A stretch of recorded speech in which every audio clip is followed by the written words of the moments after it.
Sat Sri Akal, thank you very much. Apologies for the slight technical issues at the beginning, but we were able to resolve it. So thank you for staying, and thank you, Sukhdeep and Neeraj and everyone involved in such a fantastic documentary film. I just remember last year, a year ago, we were having a discussion with Sukhdeep, and it's been a year since, actually.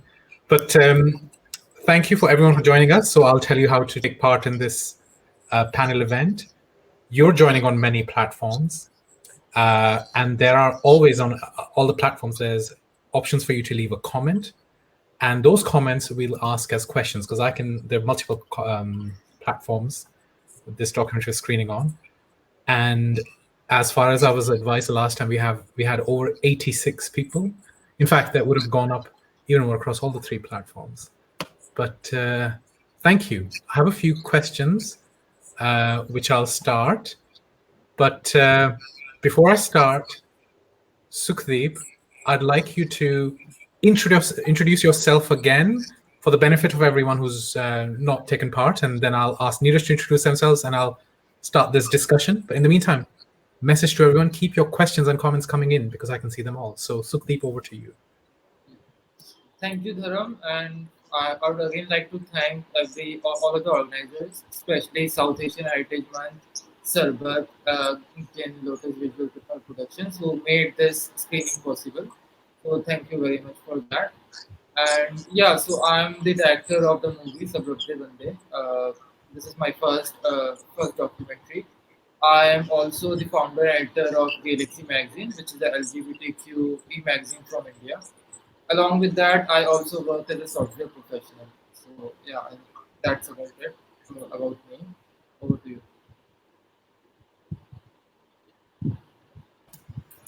Neeraj, over to you. Would you like to introduce Sure. So my name is Neeraj, and once again, thank you so much for South Asian Heritage Month for giving us this platform to show this really important piece of work that Sukhdeep has been working for many years. We at Lotus Visual Productions are committed to bringing LGBTQ stories predominantly from the South Asian experience. We have been doing quite a bit of short films, short documentaries in India and recently in UK as well. We hope to bring you many such works, important works that document our history, our aspirations, our emotions, our stories, most importantly, for generations to come, so that the next generation of LGBTQ people feel inspired and feel that they're not the only ones fighting these battles. So yeah. Thank you. So as you can see, I'm kind of going through quite a few screens, and there's lots of comments coming in, which I'll galvanize and ask Sukhdeep, and in relevant cases, Neeraj as well. But before I go any further, I'd like to say this has been a long time coming. So I've been involved in Sarbat for over 10 years, and there's so many topics to discuss that I thank you for putting something so pertinent, first time ever, in a language and tone that people understand. So, and being seen much widely than ever before, starting from the anguish faced by LGBT Sikhs, their experiences, some comments made by Gyaniji, which I'll definitely get to later on during the panel event, the discrimination faced by LGBT Sikhs within India, and the representation of LGBT people in Indian media, which is ever changing. And I remember something quite pertinent about the movie was you representing Sikh LGBT people wearing a turban during Pride, and I remember seeing that poster that Sarbat shared. I think it's all "Some Sikhs are gay, get over it." I remember actually composing that poster in conjunction with someone almost 10 years ago, and it pops up occasionally at different locations across the world on social media. It is really fulfilling to see that. Actually, it's a fantastic kind of occurrence. And yeah, so I'm going to start asking a question, but in the meantime, everyone, please feel free to leave comments. This panel event is going to last at most 30 minutes until we have more questions. So I'm going to ask Sukhdeep a question. Sukhdeep, how can we galvanize allies who will increase awareness for us to fight for equality and acceptance within the Sikh community? So this is quite pertinent to what the Gyaniji said about us and comparing us to certain individuals is quite gobsmacking. But I'd like to hear from you, because you sort of, what are your thoughts on this? How can we do something more? I think we need to engage with people within our community, especially because, as you can see from the comments from Gandhi, Ji, so there was absolute lack of knowledge about the topic, and I'm pretty sure they do not know any one who are like LGBTQ sect themselves, and that is where I see this movie and the work that Sarbat is doing very crucial. So the idea behind this movie is not just to like make it and then show it among LGBTQ people, but the idea was also to bring it to actually people in Punjab, people like the Gyani who is there in the movie, or other people for whom it might be an introduction, it might be the first step. And I sincerely believe that it's not so much bigotry within the individuals, especially within Sikh people that I've, or at least like the Sikh people that I have met, as much as it is lack of knowledge. So I think if we can bridge that gap, and sincerely believe the gap can only be bridged through stories like what we did with Sarbat Bande, or through the work that Sarbat has been doing. And it's not just important to have like these groups for our own selves, but also to engage with outside of our own groups. So by which I mean our faith leaders and our communities. So it is important that for that matter, even South Asian Heritage Month, what they are doing. So this is a group where a lot of it's not just for LGBTQ people, but a lot of South Asian people are coming together. So platforms like this, where we can engage and we can showcase these stories of human interest, which I think will help a long way in changing attitudes. Thank you. Neeraj, I'll ask you to come in shortly as well, because you're doing quite a lot of work in representation of LGBT people in South Asian communities. But before I do that, I'll also mention something else from our Canadian brothers and sisters, mainly referring to Alex Sanga, who just left a message here. There is an upcoming Canadian documentary called Emergence Out of the Shadows. And the description I can kind of summarize, which will be shared very extensively on our social media, is about an awakening to expressing sexuality within conservative South Asian families, because it can be quite a lonely and terrifying experience. And without going into too much detail, the information about the film and the trailer, etc., will be shared extensively on our social media. Really appreciate Alex Sanga, Share Vancouver, and Share Films to be involved in this. And now I'll hand over to Neeraj to talk about his work in representation of LGBT South Asians. Sure, thanks, Dharam. The important part is I've seen Alex's upcoming film, and I think if we see Sarbat Bande and that film in conjunction, it gives you a complete picture of where we stand in terms of South Asian LGBTQ people, especially South Asian and Sikh LGBTQ people in India and in diaspora. So these two films form really good complements to each other. So if anybody watches that film, we would encourage them to watch our film and vice versa. My personal journey with this production of the film started understanding that filmmakers in India, such as Sudeep, have a lot of difficulties gathering resources to tell these stories, and then to distribute these stories to get more eyeballs on these stories. So that's how we started a production company, starting with short projects and so on. Sudeep and I met an event, and when we learned about the tremendous progress that they had made, it was quite an exciting opportunity for us to sort of join forces and see how we can bring this documentary. How can we get this documentary completed and then bring it to more people? We have done similar projects all the way from giving grants to working with artists and directors and so on, and getting their visions onto the screen. So that is what we are about. And Sudeep's documentary is one of the most gratifying projects that I have had a chance to be a part of. So thank you, Sudeep. Excellent. So I'm going to juggle a few questions. I'm going to combine a few. There's a question being asked by Dan and by Shraddha, and the question largely states that are there plans for kind of filming it in other situations at other locations, and screenings at gurdwaras or Sikhi camps? Is that something you've considered? Is that something, there's a future for this documentary there? What are your thoughts, actually? Yes, actually, that was the idea behind it. Not just to like send it to film festivals, but also screen it at various like throughout wherever possible within the Sikh communities in Punjab at various colleges, and also even in Delhi, and invite people. I'm from Delhi Gurdwara Prabandhan Committee and other things, and other such organizations. But sadly, I mean, due to COVID, those things haven't materialized. I'm hopeful that once the situation eases out, we'll be able to have such offline screenings, because yeah, online screenings have been happening, but I think if we have to engage with the group which really needs to see these movies, we have to actually go there and use platforms and invite them to these platforms, and then engage with them. So those things are in mind, but it will obviously depend on how the COVID situation in India goes along, and how soon it improves, and whether halls and the auditoriums open up, colleges open up. So yeah.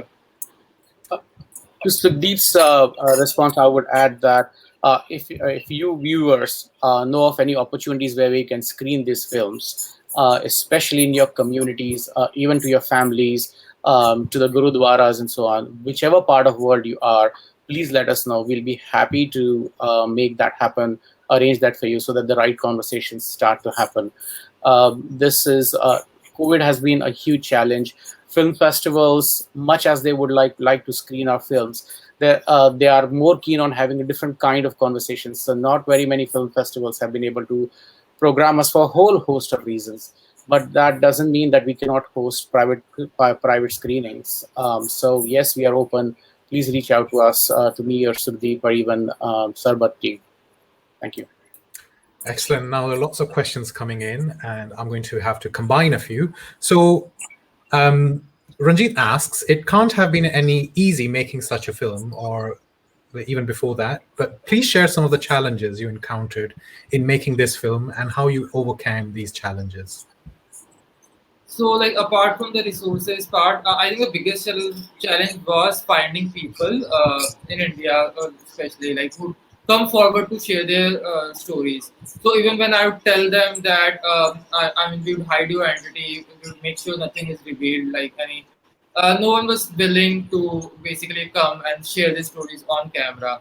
Amolak, who's the first guy you see in the movie, was the first person who was, and we had a lovely conversation as well. It was lovely shooting with him. But apart from that, it was very difficult finding individuals. So that is also one reason the movie took me 4 to 5 years to make, because it was over like a period of months, sometimes years, that I could finally meet different individuals, and some of them I did not know, so I had to convince them.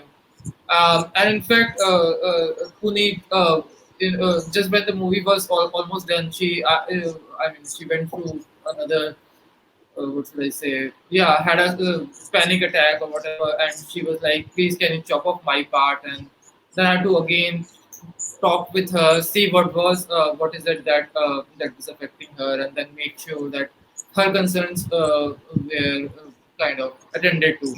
So this was one of the biggest challenge, I would say. And even when for people that we have shot with, we did not shoot at anyone's house. So even when they were ready to share their story, most of them did not have like a kind of relationship with their parents. Or were not comfortable speaking things in front of their parents. Or even when they had come out to their parents, it was more like, okay, you've come out, we're going to talk about this such situations. So that was another challenge, which in terms of where do we shoot with them, and so I had to use my house, my friend's house, and things like that. So these were some of the biggest challenges. So I'm being asked a few questions. They're about, is this film available to buy to support you and your work? Is it available on YouTube as a streaming product? And will there be a part 2 of this documentary? So no, right now I think it's not available to buy. Neither is it available on YouTube. we'll see which platform will host it in the coming year. As far as part two is concerned, let's see what. Yeah, definitely I'll work on something, but I mean, I'll have to see which aspect I would be working on. But yeah, I'm hopeful there would be a part two. There is an interesting idea that we have been, Sudeep and I have been thinking, which is to do to set up one of the part, at least in UK, because this LGBT community has done tremendous progress here. There's also an interfaith dialogue that's happening that's making all the difference. So we wanted to present that aspect as well, a diasporic aspect of how people have managed to be successful. Many of our people, even Lax, who's one of the coordinators here, has done an amazing job, and many of you who are attending have blazed trails. So it's time that we get to tell your stories that inspire people worldwide. Excellent. There are lots of congratulatory messages coming, so I'll kind of distill what I can. So one of the questions asked is, are there organizations in India who, as a result of the film, are actively campaigning to change views or enter into a form of dialogue with the Akal Takht? Is that something you're aware of? So I'm not aware of, but yes, there are recently, like in the recent past, for the last 1 or 2 years, I would say, there are young people, young Sikh people who are being more active. So we have a new group called Sanj that has been formed here, which is trying to do something similar to what Sarbat has been doing, basically organizing or being a support group for queer Sikh people. Then on Instagram, there are various pages these days which are trying to start this conversation within the Punjabi or the Sikh community. They are sharing, and it's not just about sharing stories. They are sharing stories in Punjabi, in Gurmukhi. So, and I think that is a very important work that they are doing, because we do not have any resources in Gurmukhi. They are like, probably even over the internet, we'll find 1 or 2 articles. Open Minds has started a project. But we need stories even in Gurmukhi, because if we want to reach out to our parents, we want to help them understand. I think it's important that we have resources apart from like Hindi, English, and these languages. It's very important we have resources in Gurmukhi, so that people, especially people of my parents' generation, they can understand this topic, and that is also something that will help change attitudes. So yes, there are at least I can't say for this because of the movie, but there are younger groups who have come up who are trying to also take forward this conversation. So I'm going to combine a couple of questions that have come through. I'm asked, did you meet any Granthi who were supportive at all, or did they have kind of a spectrum of how much support they could provide us? And is that something you've come across? And the second thing I'd like to ask you, I've been asked, is, have your parents or people very close to you seen the movie, and how did they respond? So yeah, to the first question. So no, I haven't had this conversation with too many Granthis or for that matter, faith leaders from the Sikh community. I do know one person who is very supportive, and he's pretty well known among the Sikh community. I won't name him right now, but he's pretty well known, and I do hope to involve him as well in some of the projects, or make a video along with him, because I think that would be wonderful. Regarding the second question of, yes, my sister has seen this movie. I had shown this movie to my mother as well while it was still being edited. My mother saw it. Usually, my mother doesn't talk about this so much. So yeah, she saw it. She asked a few questions regarding Ritika and Amola, but nothing much.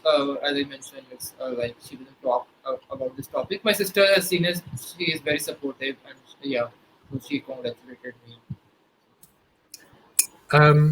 Another question that has come through is, a person wants to know why the phrase discrimination was used rather than racism, in particular with a discussion about dating apps. Yeah, this person just wants to know your take. I think racism is something that fits more in the Western context within India, within the Indian community. I would say there's no racism, but I think the better word. I mean, if I was making it in terms of documenting the experiences of people probably in the West, I think the word I would have used over there would be definitely racism. Within India, my experience is more discrimination, less. I mean, I'm speaking from my perspective, my own experiences, and the experience or the general reactions towards Sikh people. So it's more with discrimination and this towards racism. Excellent. So I'll again consolidate. It's actually a comment. Bal congratulates you on tackling this issue, and he encourages you to take part. And he encourages us all to take this beyond the Sikh and the South Asian community, as there is limited awareness of Sikhi and the Sikh culture, and to get LGBT Sikhs from all walks of life to share their experiences in a panel discussion and in other fora. So thank you very much for this recommendation. I'm asked another question. May I respond to that? Please. So I've been sending these to a lot of film festivals, Western film festivals, queer film festivals as well. But we have not had a good success rate over there, and I think that itself also speaks a lot, because that was my expectation as well. So in India, we have a tremendous success rate. Most of the film festivals have accepted it. We have won quite a few awards within India.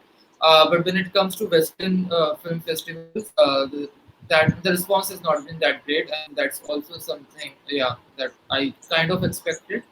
But I was still hopeful. But I think we'll have to use more forums like South Asian and other things to get this going. In keeping with time, we'll take 5 more questions before this event will come to an end. A question comes through and says, have you met or did you come across older LGBTQ Sikhs? So came across one oldest LGBTQ Sikh recently during the lockdown who reached out to me basically because of my work at Gaylaxy, and he reached out to me because he wanted economic help and other things. So that is the only older LGBTQ Sikh and he was pretty senior, like in his 60s, I believe. Apart from that, while I was making this documentary, I was also shared contact of another person who I was told is a senior Sikh person from Punjab. I could not involve him in this documentary because most of the shoot was by then done, and shooting a new person would have meant delaying it further. So these are the 2 people that I have come to know personally. Excellent. A very pertinent question just come through. This person thinks that we need representation from people that are not only prominent fighting for LGBTQ rights, or some people might call them as LGBTQ activists, but someone who can show that they are someone who just happened to be gay and Sikh. And this person feels that it allows us to be seen as more than just activists. Actually, how about you answer it, and I'll try to add something to it as well. I think, I'll speak from, again, a very Indian perspective. In India, we do not have the privilege of being just being ourselves without being an activist. And that's been my experience. Like, we are at a situation in India where if we open out, we are kind of thrust towards activism, because then we feel, okay, why is this not happening? And I didn't start off as an activist. I was just wanted to write about LGBTQ things. So we are, that's a privilege that we in India do not have. I'll say that. So yes, there are LGBTQ Sikhs and I'm talking about people in their early 20s on Instagram who are very, very open these days. But even with them, somehow, the society also sees them as activists, because again, that's a privilege that we still do not have it there in India. I will add this one thing, that in this day and age, even coming out is a privilege, and an act of coming out is an act of activism. We all need to remember that. Yes. I'll echo your experience as well, actually. So from my experience of running Sarbat, we kind of transitioned, or whether we're in the process of transitioning from an activism group to more of a support group, because that's a natural evolution for people in our situations, from activist, because if there are no activists, you can't actually break into a discussion forum ever. There are quite a few questions coming in. Unfortunately, we'll have to take quite a lot of time, but I'll have to consolidate from questions. There are people asking whether you could direct them to sources in Gurumukhi and what resources would be helpful for parents with LGBT plus children, and something quite similar. Would you know of any historical stories which have been uncovered with LGBT plus people, such as Shah Hussain, who was a contemporary of Guru Arjan Dev Ji? Do you have any reflections on these?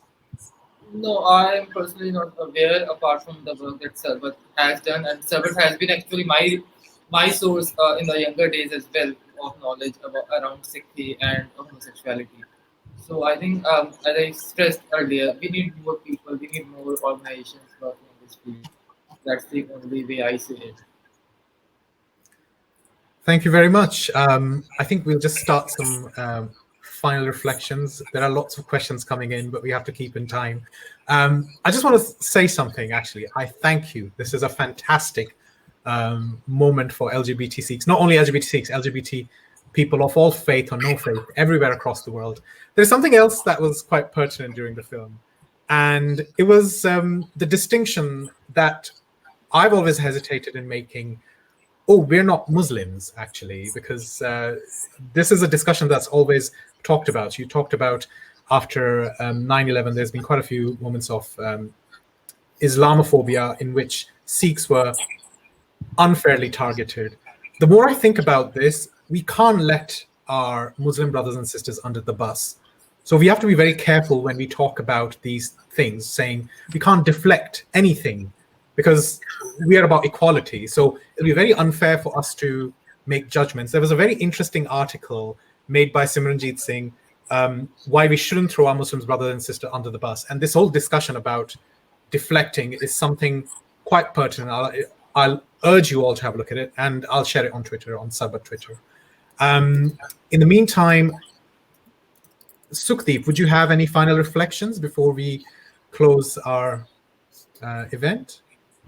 I think I'm reading some of the comments. It's really wonderful reading all these amazing comments and questions people have. And yeah, I again like to thank. I mean, it's wonderful because Sarbat has also been my source of information and for a lot of things related to Sikhi and homosexuality. So it's like really wonderful to be here and talking with Dharam. And as you mentioned, the poster and other things. So Sarbat, probably you might not be aware, but yeah, Sarbat has been pretty resourceful for us in India as well.